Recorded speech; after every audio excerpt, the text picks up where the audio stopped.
Régis Desroches est chimiste de formation et il en est fier. Il est président d'Eurotab depuis 18 mois et sa conviction qu'utiliser l'eau dans les produits d'entretien et d'hygiène est devenue non seulement obsolète, mais contre-productive pour l'environnement et le porte-monnaie du consommateur.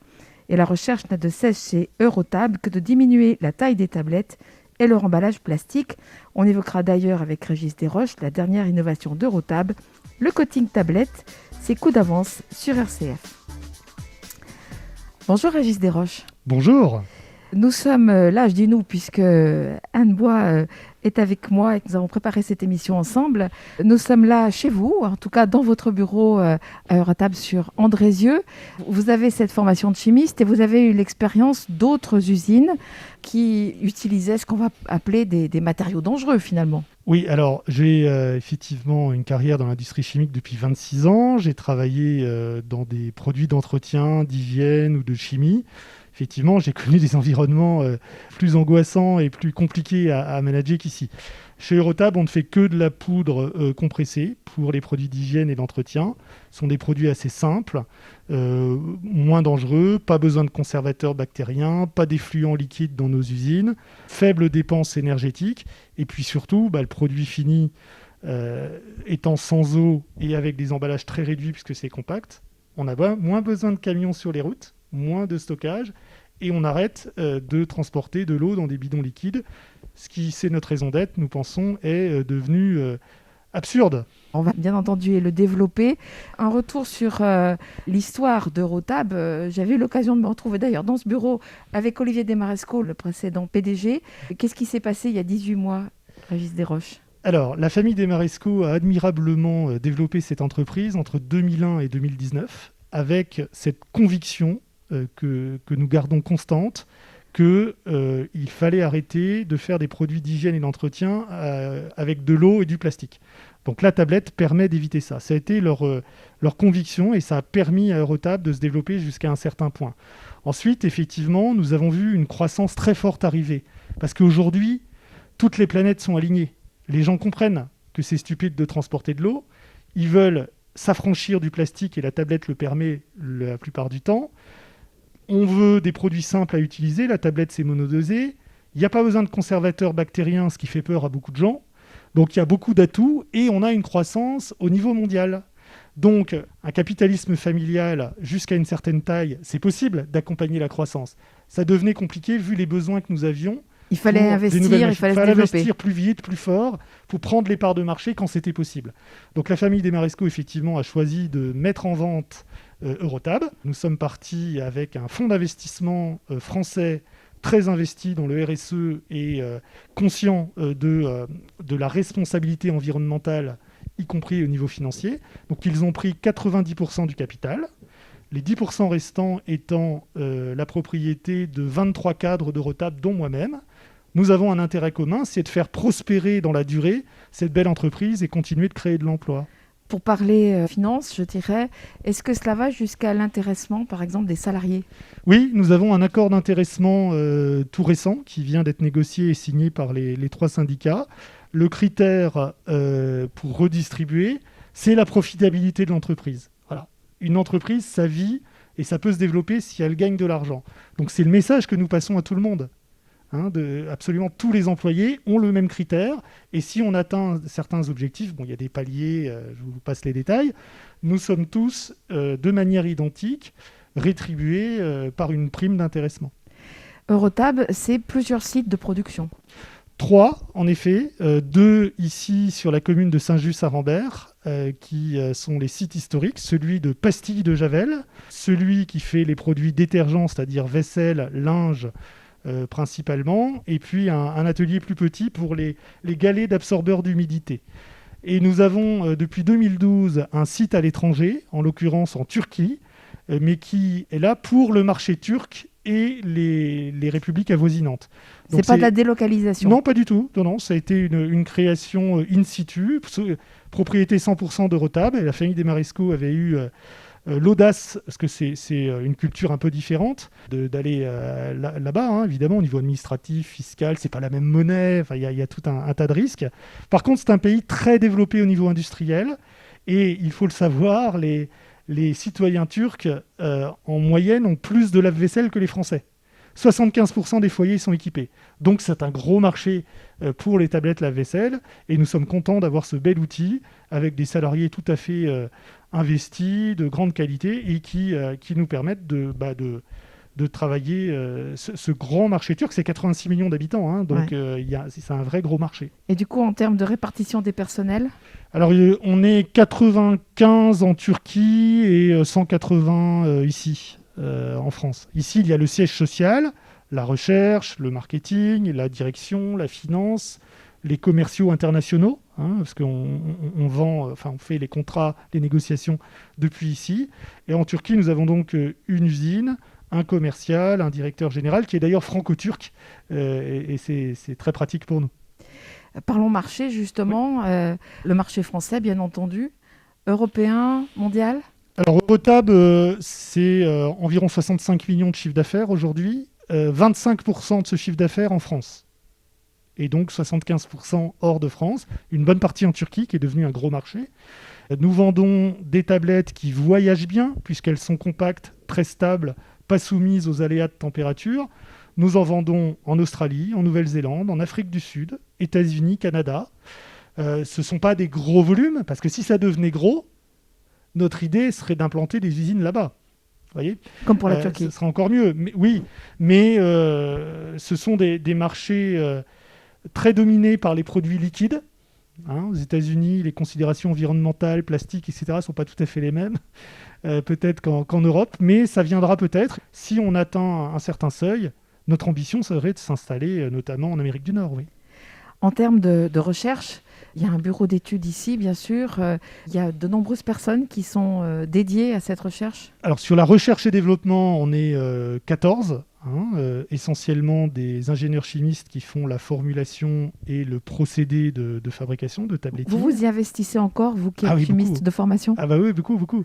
Oui, moi je suis ces projets. Tout l'après-midi hier, on était en revue de projet, c'était passionnant, j'adore. On a une super équipe avec des techniciens, des ingénieurs. On a également une cellule packaging pour travailler les cartons plus en plus recyclables, le remplissage des boîtes pour éviter, vous savez, le vide qui est un problème parfois. Et on a également un service technico-réglementaire. À côté de ça, on a un bureau d'études qui, lui, réfléchit aux machines les plus performantes, les moins énergivores, pour les ateliers de fabrication. Donc là aussi, on a un certain nombre d'ingénieurs et de techniciens. Alors, quand je vous avais eu au téléphone, en l'occurrence pendant le confinement, c'était parce que vous veniez d'ouvrir cette usine dont vous venez de parler du côté de Saint-Just-Saint-Rambert, qui fabrique les pastilles de Javel pour répondre bien sûr aux besoins particuliers du moment, qui va augmentant ou qui se stabilise. Juste pour corriger légèrement, on a augmenté la production. On est passé de 2 équipes par semaine à 3 équipes plus des gens le week-end, parce que cette usine tournait déjà auparavant. Mais on a donc augmenté la production parce que effectivement la demande était très forte. L'Organisation mondiale de la santé a, dès le mois de décembre, indiqué que la Javel était le produit le plus efficace, sans aucun doute, contre les bêta-coronavirus. Et donc il fallait l'utiliser partout dans le monde. Et à partir de là, la demande s'est envolée. Les Français, les Italiens, les Espagnols, les Anglais à qui nous vendons des pastilles de Javel, on en demandait plus. On a eu un boom évidemment pour les hôpitaux. On a le format pastilles Javel pour un usage domestique, c'est généralement 40 à 50 petites pastilles dans un tout petit pot, qui est évidemment un gain de place énorme sur l'ensemble de la chaîne de valeur. Il n'y a pas d'eau, c'est 8 fois moins de plastique, 16 fois moins de camions pour le même usage consommateur. Les pastilles, 16 fois moins de camions. Par rapport à la Javel concentrée. Et là, je parle bien de Javel concentrée. Je ne parle pas de bidons de Javel dilués qui existent encore, qui sont une hérésie. Mais donc la pastille Javel est simple d'emploi, plutôt sûre parce qu'elle a un pH neutre et elle est moins dangereuse qu'une Javel concentrée. Vous le voyez là, vos auditeurs non. Oui, puisque sur la table, vous avez mis un certain nombre des articles que vous produisez. 2 bidons de Javel concentré et le petit pot qui contraint les pastilles. Et là, ça saute aux yeux que c'est beaucoup mieux pour l'environnement. Donc oui, il y a eu une forte demande et nous avons réussi à augmenter la production. Ça a été difficile, évidemment. Beaucoup d'engagement des gens de l'usine. Ils sont très fiers de leur usine. Vous avez embauché aussi? Oui, bien sûr, on a continué d'embaucher. Alors Eurotab embauche beaucoup ces dernières années, hein. On a une grosse croissance grâce au succès de la tablette d'une manière générale. Mais là, sur la période c'était vraiment pas évident d'embaucher pendant le mois de mars et le mois d'avril, mais on l'a fait. Alors, pour être clair, plutôt sur des contrats courts, parce qu'on ne sait pas si la demande en pastilles Javel va rester aussi haute longtemps. Il y a eu un besoin précis à cause de la pandémie. Mais on a beaucoup livré les hôpitaux. Un peu partout dans le monde, on a eu des grosses demandes parce qu'on a un autre format, c'est un gros pot avec 100 tablettes. On a fait des dons d'ailleurs au CHU de Saint-Étienne, aux EHPAD, aux écoles, à la gendarmerie, aux pompiers, parce que là, les gens n'avaient pas le temps. Et puis le format est simple, et ils étaient contents qu'on leur offre une solution de désinfectant efficace. RCF. Vous êtes toujours dans cette émission Coup d'avance sur RCF Saint-Étienne, le magazine de l'innovation dans la Loire. Nous sommes en compagnie de Régis Desroches, qui est le président de la société Eurotab. J'ai votre carte sous les yeux, Régis Desroches. En dessous d'Eurotab, il est écrit « Innovating Together », donc en innovant tous ensemble.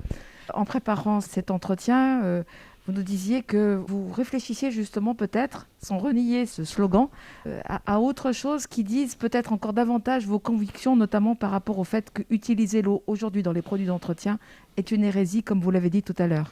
Oui, l'eau est disponible chez tout le monde, c'est l'eau du robinet, donc avec une forme concentrée solide. Vous avez là une petite pastille bleue qui permet de laver les vitres. Oui. 1 centimètre, elle fait à peu près c'est tout petit, donc vous le mettez dans un spray, vous rajoutez l'eau du robinet, on secoue pour que ça se dissolve bien, et puis une fois que c'est fait, vous avez votre solution, mais vous n'avez pas eu besoin de transporter de l'eau jusqu'au point de vente, le ramener chez vous avec les risques de fuite. Celle-ci, c'est pour les salles de bain, pour détartrer. Ça, c'est un dégraissant cuisine, donc c'est la même taille, hein. C'est toute petite pastille. Et même chose, vous le mettez dans le spray. Ça, j'aime beaucoup, c'est une dose d'assouplisseur. Aujourd'hui, on nous vend des assouplisseurs très dilués dans de l'eau, dans des gros bidons plastiques. Alors on dit que c'est du plastique recyclable, etc. Mais enfin bon, on voit bien que c'est pas si recyclé que ça parce qu'on en trouve dans les océans partout. Donc ça, on le met dans une boîte carton. Vous avez votre dose d'assouplisseur, vous mettez dans le lave-linge, mais c'est sous format solide. L'eau, elle est où ? Elle arrive dans le lave-linge. On n'a pas besoin de la transporter. Voilà, et ainsi de suite. Donc nous, notre conviction chez Eurotab, c'est que pour tout le secteur d'hygiène et d'entretien, la pandémie nous l'a redit. Ce sont des produits utiles, essentiels, qui protègent. Nous pensons qu'on peut avoir toutes ces unités de besoin sous forme solide, simple, plus vertueuse pour l'environnement, plutôt que les produits liquides qui dans l'ère moderne, ont envahi les rayons. Le linge, c'est le bon exemple. Là, on a un gros regain de demandes, beaucoup de projets. Pas forcément avec des Français, mais dans d'autres pays du monde, on nous demande de refabriquer des tablettes pour laver le linge en machine. On en trouve un petit peu sur le marché français, mais très peu, parce que les grandes marques ne font pas de publicité. Je sais pas pourquoi. Justement, il faut peut-être préciser que la marque Eurotab, l'entreprise existe, mais la marque Eurotab de tablettes de lave-vaisselle n'est pas une marque commerciale. Oui. Voilà, vous ne la trouverez pas. Non. Vous travaillez pour des grandes marques qui, elles, font ou ne font pas de la publicité. Des grandes ou des petites marques. En fait, on a une typologie de clients assez différente. Des petites sociétés, start-up dans l'âme, qui veulent révolutionner le rayon et qui essaient de faire connaître leurs produits sur le digital, sur des modes de distribution alternatifs. Les gens qui font du vrac, c'est beaucoup plus facile de mettre sur les points de vente des tablettes que des liquides pour les usages hygiène et entretien. Le e-commerce se prête très bien aussi à la tablette parce qu'on ne va pas risquer de renverser pendant la logistique du dernier kilomètre. On peut même se faire livrer en boîte à lettres des tablettes, etc. Donc oui, il y a un fort essor et je dirais que les planètes sont alignées. Mais nous n'avons pas de marque, vous avez raison de le souligner. Nous fabriquons pour des détenteurs de marques. Mais ce sont nos technologies.